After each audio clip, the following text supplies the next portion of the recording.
Inaasahang mas maraming oportunidad pa ang uusbong sa Cagayan Valley. Ito ay dahil matapos ng ilang taon, opisyal nang idedeklara na malaya na sa banta ng mga rebelde ang rehiyon. Ang sentro ng balita mula kay Dina Villacampa ng Radyo Pilipinas, Tuguegarao. Lumaki si Rona sa Bagao, Cagayan. Bayan na dating pinamumugaran ng New People's Army o NPA. Kaya imbes na dayuhin ng mga turista dahil sa dami ng tourist destinations, walang bumibisita rito. Bukod sa hindi maganda ang kalsada noon, takot din sila sa NPA. Wala talagang development ate kung walang peace. Well, Makikita natin yan sa Bagao. Nung infested pa kami sa Bagao, wala talagang development. Yung daan namin, pangit, hindi konkreto. O yung hindi mo mapupuntahan ng blue waters ng basta-basta dati.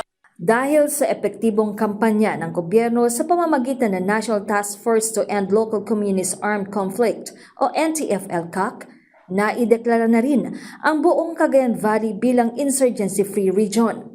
Sa susunod na buwan nga, nakatakda ang paglalagay ng marker ng pagiging insurgency-free ng reyon, simbolo na nagtagumpay ang programang pangkapayapaan sa lugar. Para kay Cagayan Governor Edgar Aglipay, ang deklarasyong ito ay nangahulugan ng mas maraming oportunidad para sa mga tagalambak Cagayan. Nakadeclare na tayong insurgency-free.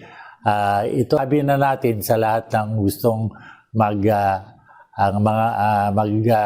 up ng kanilang businesses dito, magpasyal dito sa Region 2. At so it is an investment opportunity that will set in. It's a tourism opportunity that will set in.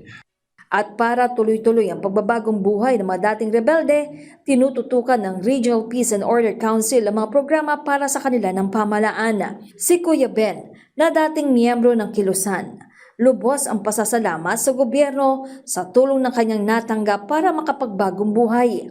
Pinagsisihan daw niya ang pagsali rito dahil wala namang natupad sa mga ipinangako sa kanila. Tapos ilang leader lang yumayaman dahil sa ganun. Pinilihim na. Mga tao nila lang lang naghihirap. Lahat-lata, may encounter.